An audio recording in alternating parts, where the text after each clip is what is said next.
Ça fait longtemps, moi, j'ai trouvé ma place. J'ai fait les 100 pas, j'ai tourné la page. Si la roue tourne pas, faut changer la base. Et tout repart, l'engrenage. Hey, ça fait longtemps, moi. Je pense que c'est pas un métier connu parce que c'est un métier qui se fait uniquement dans cette région-là. On ne peut pas le faire partout en France. Car on peut l'exercer uniquement où poussent les épicéas. Et nous, on est une région, on a beaucoup d'épicéas. Donc c'est peut-être pour ça que c'est pas connu. Après peut-être, je sais pas, peut-être le nom un petit peu atypique du métier. C'est des métiers qui s'apprennent sur le tas. Il y a des formations pour faire bûcheron. Et c'est un petit peu un métier, si on peut dire, dérivé du bûcheronnage. Mais il n'y a pas d'école particulière pour le faire. C'est des savoir-faire qui se transmettent de père en fils ou de personne à autre personne. Du coup, c'est à nous de nous adapter en fait à chaque situation.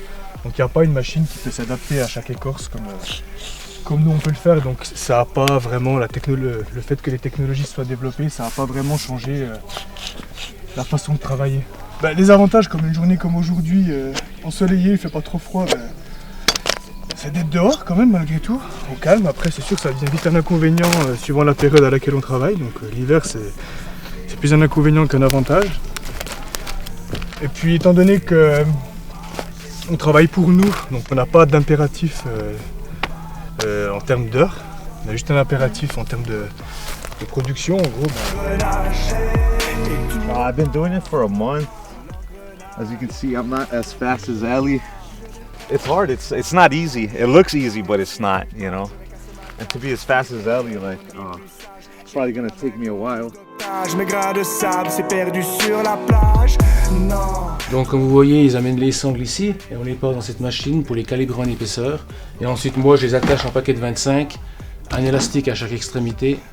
Une fois qu'on a attaché les sangles, on les passe dans nous on a un séchoir, c'est une pompe à chaleur en fait. On les met 4 à 5 jours pour les sécher complètement. Et ensuite on les met en palette ou en carton pré-expédié.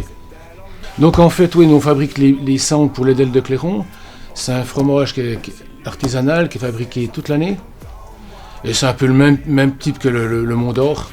Donc ils mettent la sangle autour qui donne le goût comme le Mont d'Or exactement.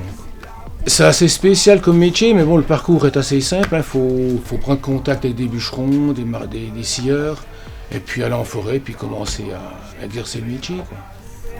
J'ai fait les 100 pas, j'ai tourné la page. Et si la roue tourne pas, faut changer la base. Et tout repart, l'engrenage. Ça fait longtemps, moi j'ai trouvé ma place.